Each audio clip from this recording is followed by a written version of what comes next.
ಮೊದಲ ನೋಟಕ್ಕೆ ಈ ಕೆಲಸ ತುಂಬ ಸುಲಭ ಅನಿಸ್ಬೋದು. ಮರ ಏರೋದೇ ತಾನೇ ಅಂತ ಹಲವರು ಯೋಚಿಸ್ಬೋದು. ಆದರೆ ಒಮ್ಮೆ ಹತ್ತಿರದಿಂದ ಗಮನಿಸಿ, 40ರಿಂದ 60 ಅಡಿ ಎತ್ತರದ ತೆಂಗಿನ ಮರ. ಗಾಳಿ ಬೀಸ್ತಿರುತ್ತೆ, ಮರ ಅಲ್ಲಾಡ್ತಿರುತ್ತೆ, ಕೆಳಗೆ ಯಾವುದೇ ಸುರಕ್ಷತಾ ವ್ಯವಸ್ಥೆ ಇರುವುದಿಲ್ಲ. ಇಂತಹ ಪರಿಸ್ಥಿತಿಯಲ್ಲಿ ಸಮತೋಲನ ಕಾಪಾಡಿಕೊಂಡು ಕೆಲಸ ಮಾಡೋದು ಎಲ್ಲರ ಕೈಯಲ್ಲಿ ಸಾಧ್ಯವಿಲ್ಲ. ಈ ಕೆಲಸಕ್ಕೆ ದೈಹಿಕ ಶಕ್ತಿ ಮಾತ್ರ ಸಾಕಾಗೋದಿಲ್ಲ. ಧೈರ್ಯ, ಏಕಾಗ್ರತೆ, ಅನುಭವ ಮತ್ತು ಪ್ರತಿಕ್ಷಣ ಸರಿಯಾದ ನಿರ್ಧಾರ ತೆಗೆದುಕೊಳ್ಳುವ ಸಾಮರ್ಥ್ಯ ಇರಬೇಕು. ಇವರು ಒಬ್ಬ ತೆಂಗಿನ ಮರ ಹತ್ತುವ ಪರಿಣಿತರು, ಎಕ್ಸ್ಪರ್ಟ್. ಯಾವ ರೈತ ಕರೆ ಮಾಡಿದರೂ ಅವರ ತೋಟಕ್ಕೆ ಹೋಗಿ ಸುರಕ್ಷಿತವಾಗಿ ಮರ ಏರಿ ತೆಂಗಿನಕಾಯಿಯನ್ನು ಕೀಳೋದು, ಒಣಗಿದ ಗರಿಗಳನ್ನು ತೆಗೆದು ಹಾಕೋದು, ಮರಗಳನ್ನು ಸ್ವಚ್ಛ ಮಾಡೋದು ಎಲ್ಲವನ್ನ ಅಚ್ಚುಕಟ್ಟಾಗಿ ಮಾಡಿ ಮುಗಿಸ್ತಾರೆ. ಇಂತಹ ನಿಪುಣರು ಇದ್ದರೆ ಮಾತ್ರ ರೈತರಿಗೆ ಸಮಯಕ್ಕೆ ಸರಿಯಾಗಿ ತೆಂಗಿನ ಕಟಾವು ಸಾಧ್ಯವಾಗುತ್ತೆ. ಇನ್ನೊಂದು ವಿಶೇಷ ಏನಂದರೆ, ಈ ವೃತ್ತಿಯಲ್ಲಿ ಯಶಸ್ಸು ಓದಿನ ಮೇಲೆ ನಿಂತಿಲ್ಲ, ಕೌಶಲ್ಯದ ಮೇಲೆ ನಿಂತಿದೆ. ವರ್ಷಗಳ ಅನುಭವದಿಂದ ಬೆಳೆದ ಈ ಕಲೆ ಅವರಿಗೆ ನಿರಂತರ ಕೆಲಸವನ್ನು, ಉತ್ತಮ ಆದಾಯವನ್ನು ತಂದುಕೊಟ್ಟಿದೆ.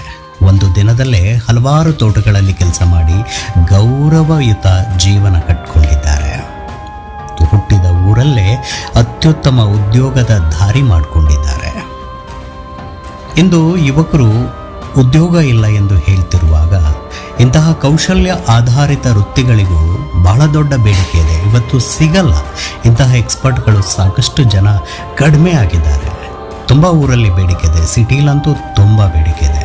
ಆದರೆ ಈ ಕೆಲಸವನ್ನು ಕಲಿಯಲು ಮುಂದೆ ಬರುವವರು ಮಾತ್ರ ಭಾರಿ ಕಡಿಮೆ.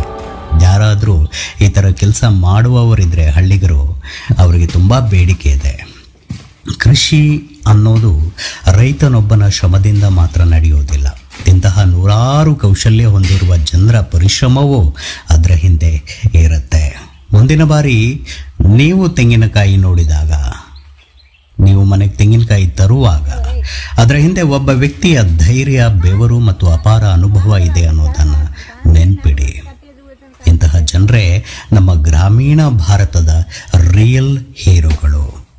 ಇಂತಹ ನೈಜ ಬದುಕಿನ ಕಥೆಗಳು ನಿಮಗೆ ಇಷ್ಟವಾದರೆ ವಿಡಿಯೋವನ್ನು ಲೈಕ್ ಮಾಡಿ, ನಿಮ್ಮ ಅಭಿಪ್ರಾಯವನ್ನು ಕಾಮೆಂಟ್ನಲ್ಲಿ ಹಂಚಿಕೊಳ್ಳಿ. ಮಡ್ ಯುಟೋಪಿಯ ಜೊತೆ ಇನ್ನಷ್ಟು ಗ್ರಾಮೀಣ ಬದುಕಿನ ಅದ್ಭುತ ಕಥೆಗಳನ್ನು ನೀವು ಜೊತೆಯಾಗಿ ನೋಡೋಣ. Thank you.